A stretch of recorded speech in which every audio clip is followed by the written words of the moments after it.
Hi,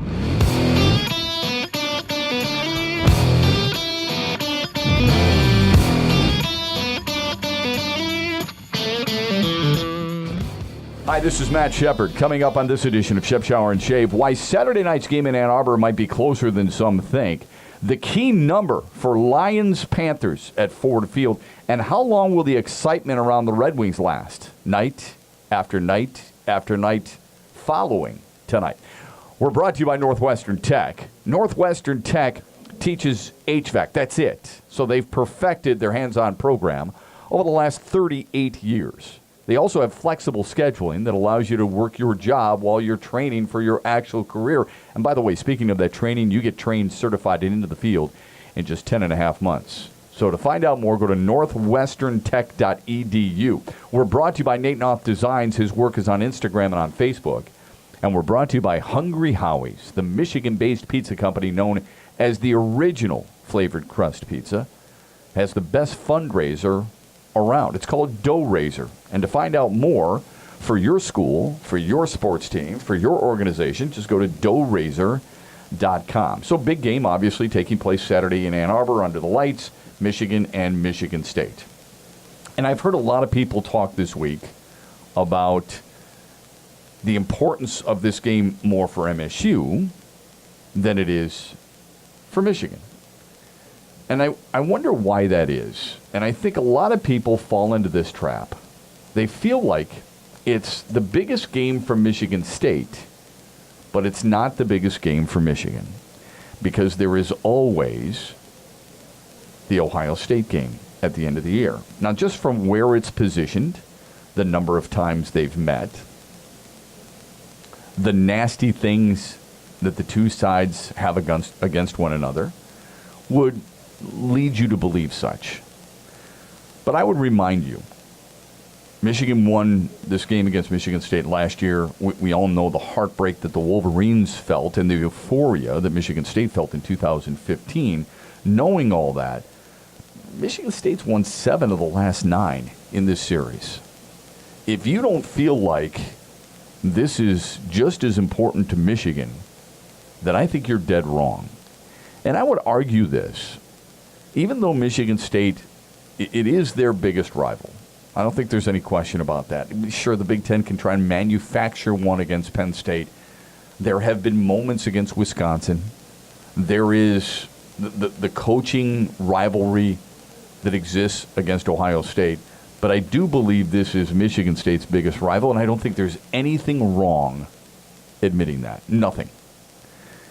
From a Michigan standpoint, I think there's nothing wrong with admitting you have 2 rivals. Why is that a bad thing? When did that suddenly become taboo? That you can't have more than just Ohio State? There are some things that bother me about rivalries in general. First of all, I don't think we have nearly enough. I would love to see more. Think about it with me for a moment. What are the biggest rivals in college football? Sure, you got Alabama, Auburn. Automatically, people link that because they're in the same state, right? There's Georgia, Tennessee. They're obviously not in the same state, but Georgia, Florida. The SEC. Alabama's got a huge rivalry with LSU, too. Ask both schools. They'll tell you that. There's USC, UCLA. There's USC, Stanford. There's USC, UCLA versus Oregon. Those are good. Those are fresh. Those are important. And there's a hell of a lot more. I'm not going to go into all of them. There's a hell of a lot more. But that's the beauty of what college football is all about. It was kind of a dangerous narrative when ESPN brought up rivalry week.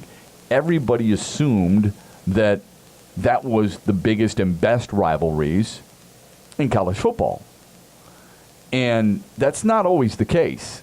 Okay? You can have more than one, I believe, rival. I don't think you should go so far as to take it too many, because then everybody wants a piece of that action. And let's face it, there are certain downfalls, pitfalls that you may have with your team if it's a constant, this is our rival. I think that's one of the good things that Jim Harbaugh has really done at Michigan. He's constantly said there is Every game is big. Every single game is huge. And that's how it should be. I think you would admit the same thing. They're all big. Look, I'm a Central grad, all right? Central Western was really, really big. Okay, that's a great rivalry. It's a lot better than people will ever give it credit for. Do we know how big BYU and Utah? Do we know how big that rivalry is? And again, it's only in the state, as many people feel the reason, unless you live there and you experience it and you feel it. And Pittsburgh, West Virginia is a really big rivalry, isn't it? Oklahoma State. But guess what? Oklahoma and Texas is a hell of a rivalry. Oregon State, absolutely. Mississippi State, okay? I get all that. Many of it is because it's within the same state in which they're playing. Wisconsin and Minnesota, pretty damn big. I've mentioned Nebraska and Oklahoma. Look, Michigan and Michigan State have is it fair to say, do you think it's a top 10 rivalry? I do. I just happen to think Michigan-Ohio State might be just a little bit bigger. Now, depending on what part of the country you're in, you can make the argument that, Florida, Georgia, and that's the big outdoor cocktail party. Is that bigger than Georgia Tech? I'm not sure. I'm not sure how big South Carolina and Clemson is, and so on. So it doesn't have to be in the same state, and you can have more than one. My guess is Florida State, Florida, and Florida State, Miami are two of the top 10, top 15 rivalries all time. Oklahoma and Tennessee is pretty damn big, don't you think? I do too. But the Oklahoma-Texas, the Red River Shootout, might be bigger if it's not the biggest. Although people would say Alabama-Auburn. We around here in the Midwest, Michigan-Ohio State, many people would feel. Ohio State's owned that rivalry, man. They have. I mean, they have owned it. They have won, think about it for a second.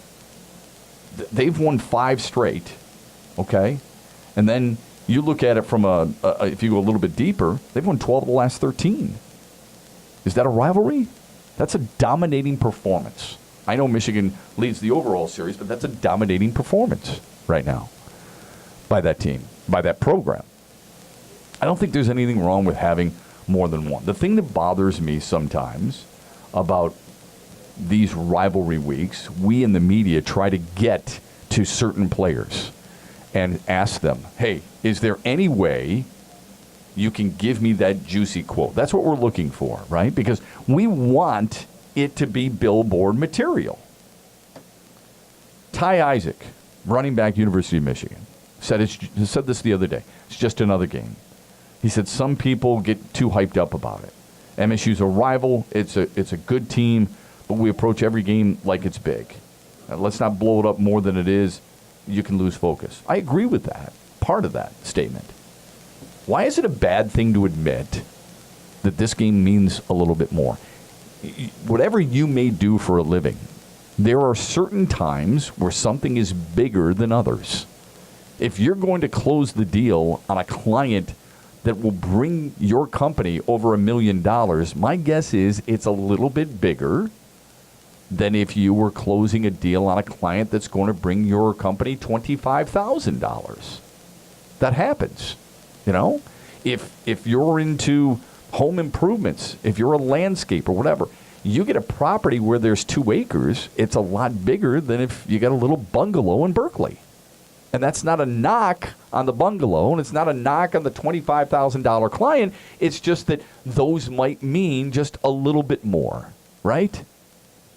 Ask some lawyers about the same situation. They'll tell you everybody's important, and I don't want to distrust them and say they're wrong, but there are certain cases, Aaron Brockovich, there are certain cases that might mean a little bit more to your firm because of what it brings in. How is that any different than sports? There might be a movie with a huge budget where an entertainer, an actor, an actress is going to get paid a little bit more. That probably has a little bit more meaning to them. They'll tell you no. Playing an outdoor theater where you're getting 100,000 people for a rock and roll concert might mean a little bit more to a band when they first started playing clubs. You progress. It happens. There's nothing wrong with that. And then you've got others who are saying, look, this practice this week, we're hitting a little harder. It's a little more intense. What's going to be the difference in a game like this? Now, I know what most people will tell you. And I'm not saying they're necessarily wrong, because if you look at it, this is what has happened throughout the history. In the past 47 meetings, I read this in the Detroit Free Press, the winner has run for more yards in 42 of them. 2015, that was not the case, right? And last year was not the case. But 42 of the last 47, 43 of the last 49. Whoever has won the ground game is going to win the game. And though that might be too simplistic for some, it doesn't necessarily mean that it's wrong. And here's the reason it's wrong. First of all, you're going to have two very mobile quarterbacks.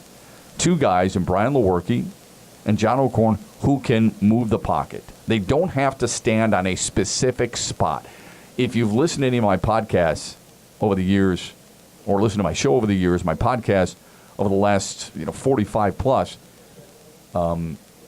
sessions that we've had, I'm a big believer in taking an athletic quarterback, not every single drive, not every single play, not every single red zone trip, but giving him an opportunity to roll the pocket. I hate it when quarterbacks stand in a certain spot, especially down near the goal line. But with John O'Korn and Brian Lewerke, that's going to force a team's defense to be much more disciplined and fast, or maybe quick is a better word for it. I think Michigan, because of the swiftness of their defense, because of their agility, athleticism, overall team speed, I think they have a huge advantage in that regard. I just think they're that much better. I was trying to think about how is Michigan State going to score against that Michigan defense. I think that Michigan defense is so flipping good. I think it's the most impressive group in this game. And I would tell you, every single time Michigan plays a game, I think the Michigan defense has the upper hand in terms of, if you were breaking it down, of Michigan offense, Michigan defense, Michigan special teams, opposing teams, those three categories. I would say Michigan defense number one in each and every game so far, and probably will be the rest of the season. But that doesn't mean Michigan State won't be able to necessarily run the football. Do you remember a couple of years ago? I mean, or was it? No, it was last year. I mean, look at what Michigan State did running the football right out of the gate. But the ability for Brian Lewerke to roll the pocket, to move the pocket, will be really big. And it's just as big for John O'Korn. The problem is, Brian Lewerke doesn't have a whole lot of games under his belt. And I know John O'Korn doesn't necessarily either at the University of Michigan, but he did start 15 games in his career. He started 11 as a freshman at Houston, where he threw for over 3,100 yards and 28 touchdowns. He knows what it's like. He was in close competition last year and this year for that starting gig.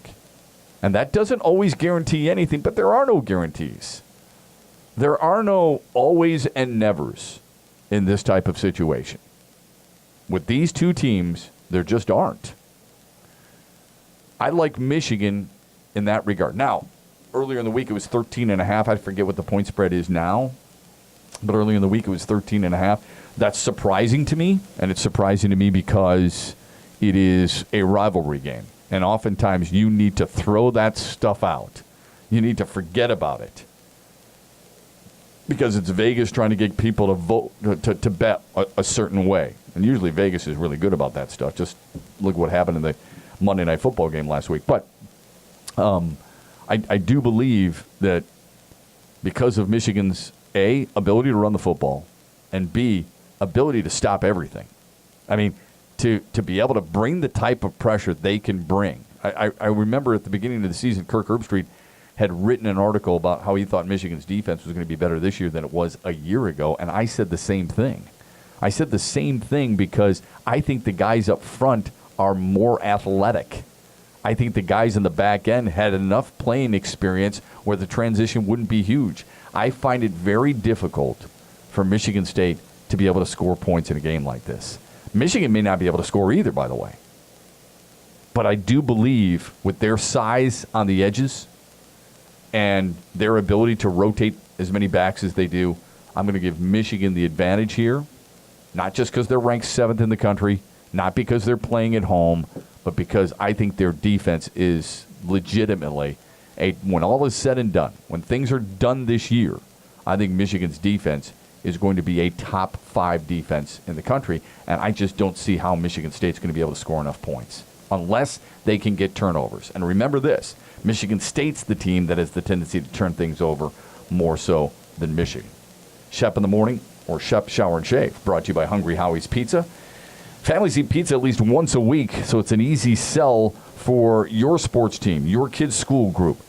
You can sell Hungry Howie's Pizza certificates and raise a ton of money for your organization. Go to Doughraiser.com. We're brought to you by Nate Knopf Designs. He designed the Shep Shower and Shave logo. Find his work on Instagram and on Facebook. And we're brought to you by Northwestern Tech. HVAC is all they teach there, and they've been doing it successfully for 38 years. They are the HVAC school. Find them today on their website, northwesterntech.edu, or give them a call right now, 248-358-4006. The other interesting thing, I was just having a really fun discussion with Mark Rottenberg, who handles things here for Yellow Flag Productions. And we were talking about all-time greats and all-time championships in college football history. And Mark's a Spartan, a proud Spartan. There's nothing wrong with that. That's great. But he was to a certain extent wondering a little aloud about Michigan's national championships. They have 11, right? But they haven't won one since 1997. And that's the big knock on, at least around here, from Spartan fans, that Michigan's championships are, I mean, give me a break, tainted kind of stuff, right? Because they say, what difference does it make that Michigan has won championships back in the 40s? Okay, fine. Let's say I grant you that. Let's say I'm willing to listen. How far back is far enough? I mean, are we going to say that Nebraska doesn't matter?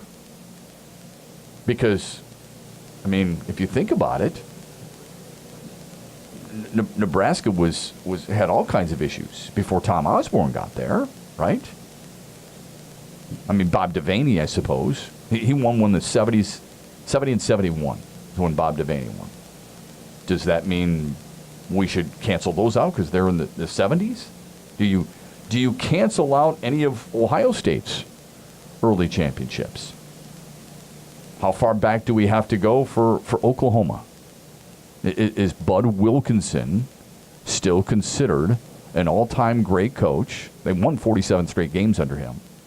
From 53 to 57, all right? They won 47 consecutive games. He had a winning percentage of 82.5%, all right? Do we cancel those out because of when they won them? How far back are you willing to say, guy wasn't worth a damn? I mean, does it always have to be Nick Saban, Urban Meyer, and the coaches of today? I'm just wondering, that's all. I mean, John, when I was a kid, USC was really freaking good, okay? John McKay was the head coach then. I mean, he went 127, 40, and 8 in 16 years at USC. That's pretty damn good, all right? There was a time when USC, and I wouldn't have remembered this, but from 67 to 69 was unbelievable with John McKay. They won the national championship in 1967. Do we take that away from them? Because, let's face it, I mean, 67, that was a long time ago. Take it away from Bo Schembechler, all not national championships, but take away his accomplishments. Air Parsegian, right, at Notre Dame, and I think he was at Northwestern as well. I mean, there's got to be, at some point, there's got to be something, there's got to be a line drawn. I'm just wondering if people have defined when that line is. That's all. Do we take away the Celtics championships early in their franchise's history? And I mean that, because if you look at it, I mean, the Boston Celtics, and they're the winningest franchise. They're the winningest franchise in NBA history, right? It's the Celtics and it's the LA Lakers. Okay. At what point do their championships start to matter to you? At what point do you say, okay, now you've got my attention? Because there was a time when you and I both know, and we weren't around when they were winning championships. I mean, should 1957 and 1959 really matter to you? And I'm serious about this. Where's the line drawn? Does it start to matter to you in 1974? Or does it only matter when you're alive? That's all I'm wondering. I think it's a really fun debate. It's a fun conversation to have. Michigan State, under the lights. There's nothing wrong with saying this game matters just a little bit more than Purdue. It matters more than Iowa. You don't want to go so far to give them bulletin board material in Columbus by saying this matters more to me than the Ohio State game. Okay, I understand it. But I promise you this. There are guys on this team in the University of Michigan, okay? Embry Thomas, there's nothing wrong with him privately saying to himself, this means a little bit more to me because I'm from the state of Michigan. Maybe Quinn Nordine, that's a kicker, so it's a little difficult. It might mean a little bit more to a guy like him because he's from the state of Michigan. That's human nature, man.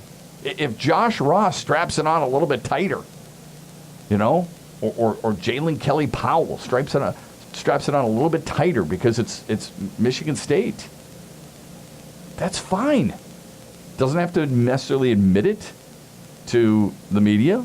Lavert Hill doesn't have to chase them down and say, hey, man, this game's a hell of a lot more important to me than anybody else. It might mean a little bit more to him because of where he's from and because maybe that other school might have been on him. It can be a little difficult for a guy like Ty Isaac, who's actually from Illinois but played at USC, to fully grasp it. And it's probably difficult for a lot of freshmen to grasp it right away. My guess is there are certain freshmen on both teams. They don't quite fully understand it yet. Eventually they will.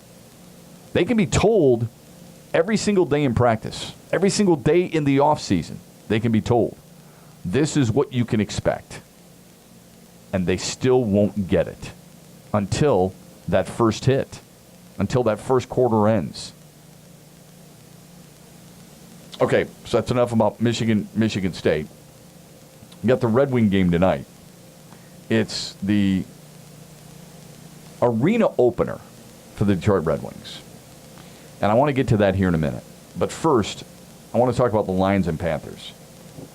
Here's the magic number that Panther fans are going to look at, and I think Lions fans can now look at as well. It's not always as simple as this, but I do want to give you a number that I found for Carolina the other day that I thought was really, I was fascinated by it because for quarterbacks, and we know Cam Newton is a very talented player. Cam Newton's he's a tough guy. I would guess he's one of the more difficult guys to prep for because he can run, he can throw, he's big, he's strong. When he gets in the open field, who the hell wants to get in front of him? Not many, right? But the number associated with him is really impressive or stunning. When the number's 8.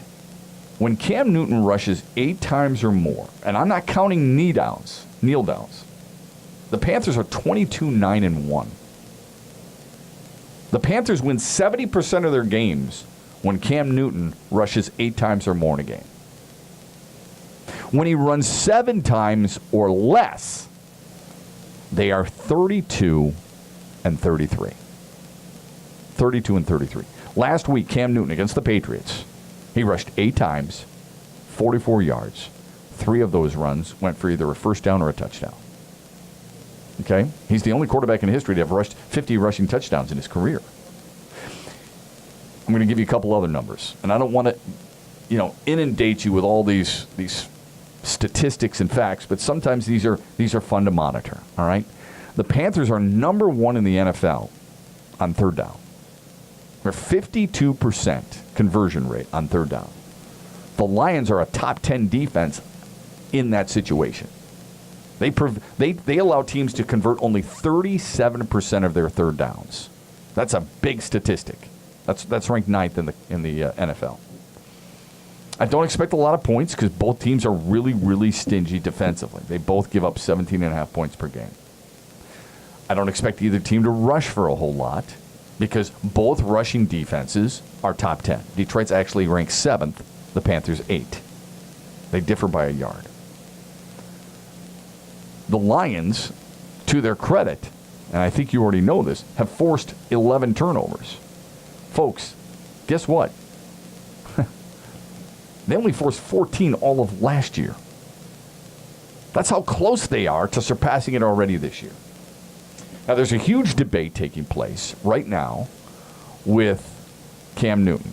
I don't know if you saw this. I'm sure you did. If you follow sports, you understand it. You don't have to accept it. But Cam Newton held a press conference on Wednesday. That's when most quarterbacks speak.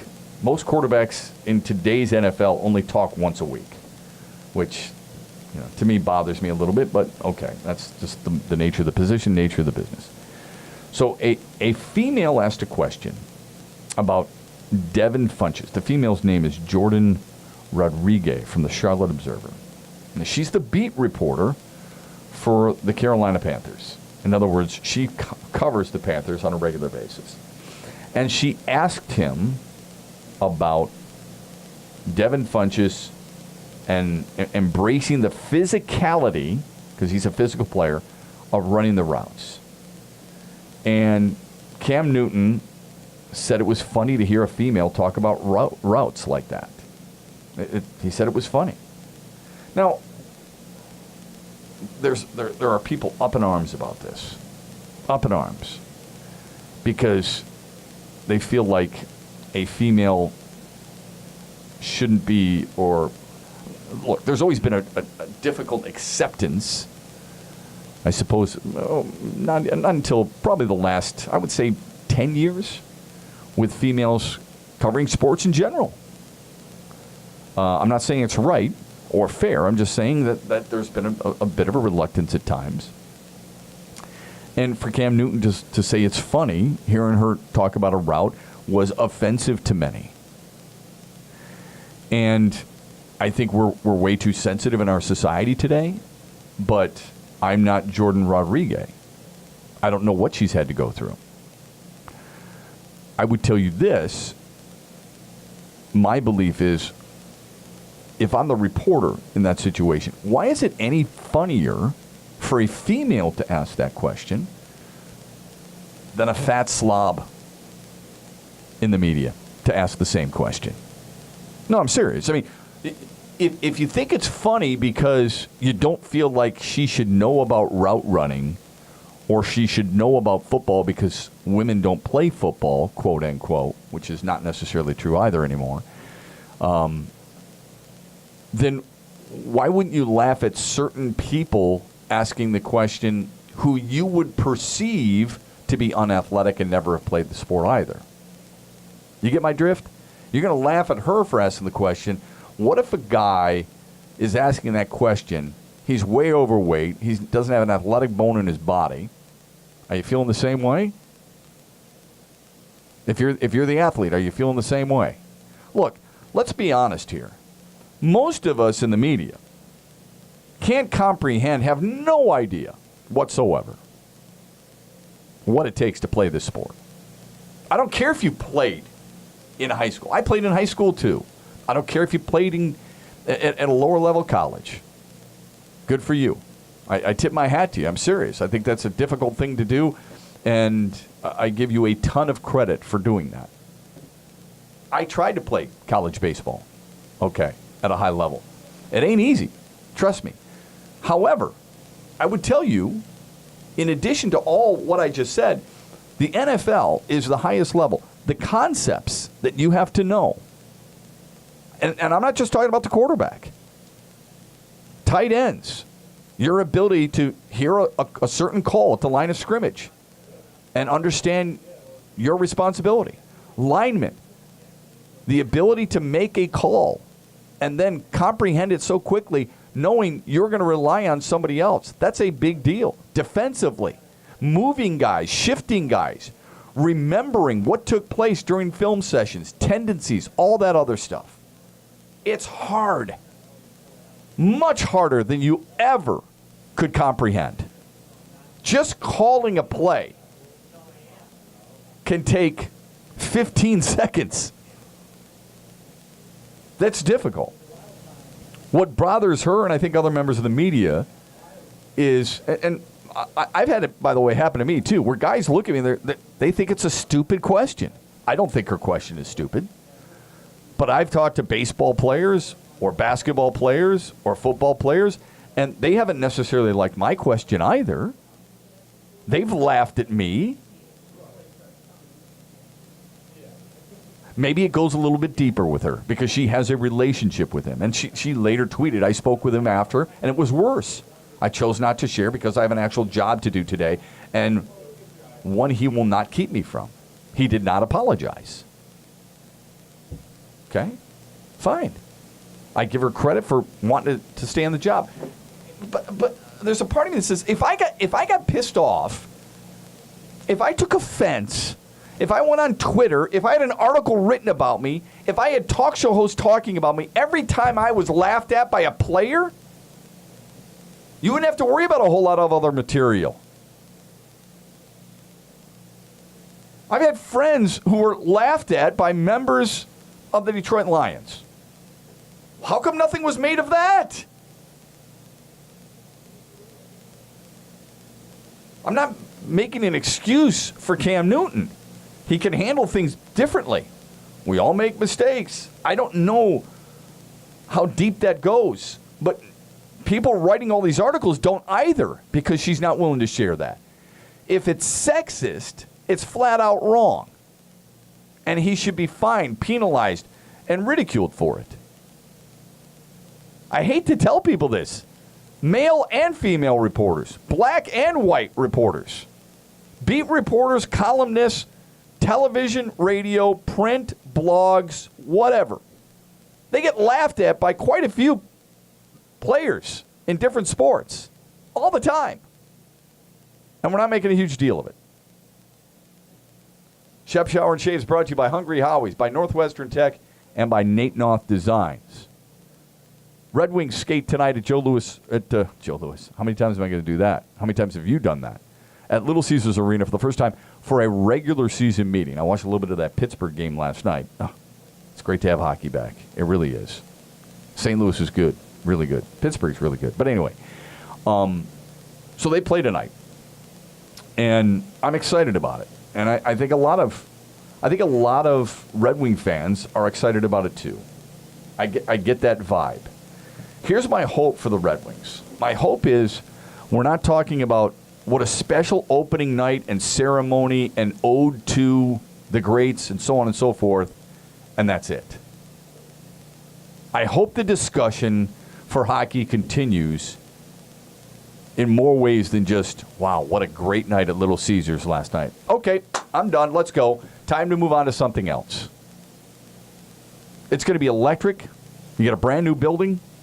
You get a clean slate for those players who struggled a year ago. You get a fresh canvas for fans to take a look at.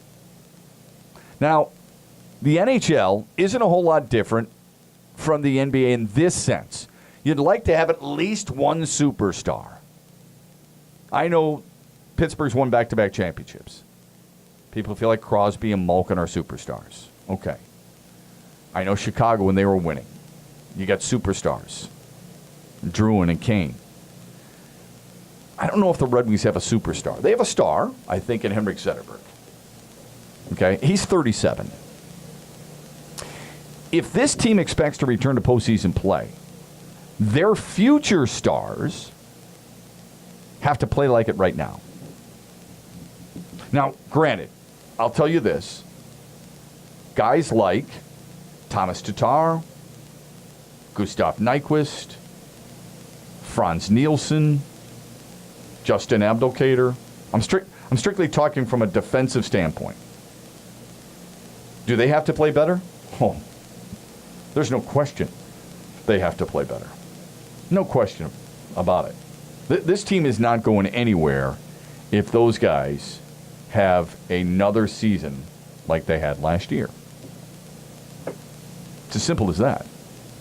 There's no doubt about that. You can't have guys have those types of years and expect to challenge for anything. If you look at this team, and I know a lot of people want to look strictly at the young guys, but Justin Abdelkader is a really important piece to this puzzle. Okay? Justin Abdelkader last year, and he's not a huge goal scorer, but you can't score 7 and be a minus 20. The year before he had 19 goals. The year before he had 23. That's where he has to be. Franz Nielsen didn't come here on a multi-year deal and be expected to go out there and be a minus 19. The Red Wings need him to score at least 20 goals. He was supposed to be a power play darling. 4 power play goals in a season doesn't cut it for this team. No longer is Gustav Nyquist, quote-unquote, young. He's 28 years old now. Gustav Nyquist can't score 12 goals. And the Red Wings expect to be successful. It's as simple as that. I know you want to dwell on Riley Sheahan. And you want to dwell on Dylan Larkin. And maybe Andreas Athanasiou when he returns. I think if he returns. Let's hope he returns. It's getting pretty bad, man. I mean, I watched that game last night, and Bob McKenzie came on in the second intermission and talked about the nasty taste in the mouth of Athanasiou and the Red Wings organization. Because he's in a no-win situation. He has absolutely no leverage whatsoever. But Larkin, Mantha, Athanasiou, they're going to have to elevate their game sooner than most their age are capable of. And I know you will immediately want to use examples of Austin Matthews, of Connor McDavid, maybe to a certain extent Jack Eichel, who just signed an 8-year extension, I believe, with Buffalo. And that's fine. Those are rare. Those are few and far and few between.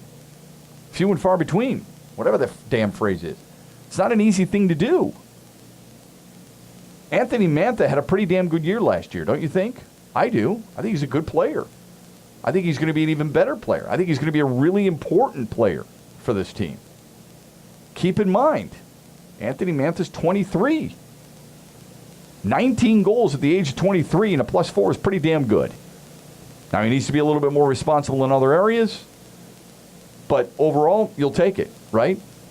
Dylan Larkin, getting used to a new position. I know many people look at just forwards. You can't group them all together. Dylan Larkin, you would like to see him return to 23 goals from the year before. If he gave me 17 this year, I'm okay with that as long as the plus-minus isn't minus 28.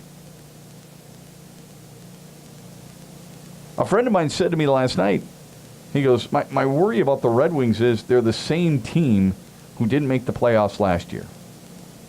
I said, well, David Booth, and he's 32, Martin Ferk, and Luke Witkowski, a little different, and Trevor Daley. Okay? They're different. Those guys, those are the add-ons.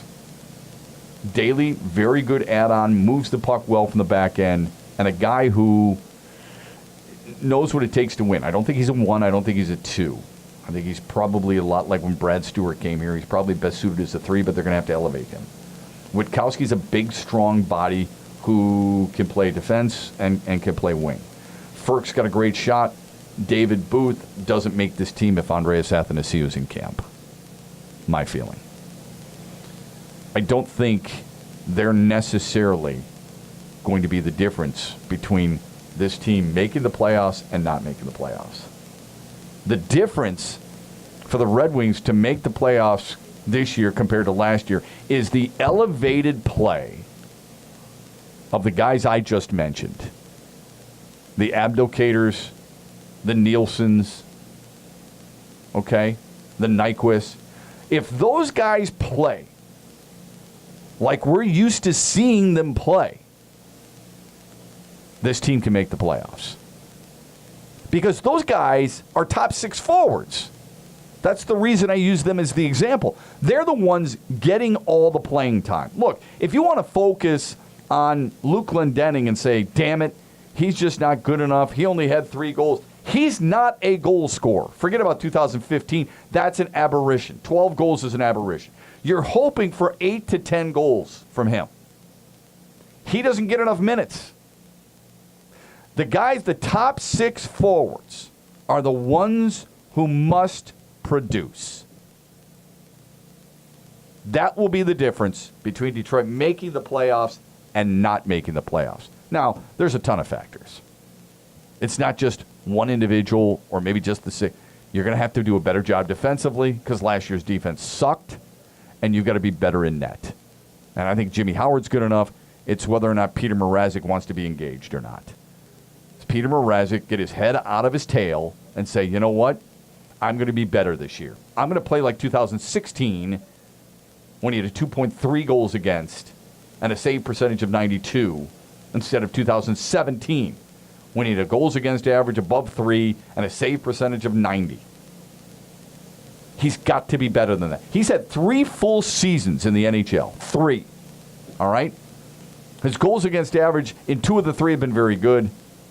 And his goals against average in 1 of the 3, or save percentage in 1 of the 3 has been very good.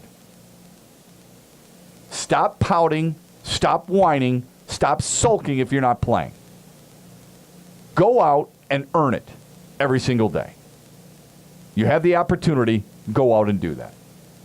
That's the message to this team. Now, it better be better on special teams than it was a year ago. Because I promise you right now, and Jeff Blashill's made this statement, and everybody knows that about this team. 5-on-5, this team can actually play. Right? 5-on-5, you feel pretty good about their chances. The problem a year ago is this team's power play was non-existent. So I could talk about certain individuals, and I know you love to beat that drum for Riley Sheahan. But I'm telling you right now, if you don't score power play goals, when you don't make the opposing team pay for their mistakes, you ain't winning. There's no coincidence that it's more than coincidence that you have teams like the Islanders, the Canucks, the Avalanche, worse than Detroit in power play goals. That's how bad Detroit's power play was a year ago. It was among the worst in hockey, ranked 27th. They're 15%, man. That stinks. That has to be fixed. If that's not fixed, I don't care how good a season a lot of the other guys have, it's not going to work. Their penalty kill wasn't terrible. It was about middle of the pack. Now, that may sound like a laundry list, but when you have teams that aren't very good, yes, absolutely, there's going to be a laundry list. When a team was that bad in so many areas, you should expect a laundry list of things that need to be addressed. Let's hope they've done it. Shep, Shower, and Shave brought to you on this Thursday by Hungry Howie's, by Northwestern Tech, and by Nate Knopf Designs. Thanks for listening. We appreciate it. As always, please go out and support our sponsors of the Shep, Shower, and Shave podcast.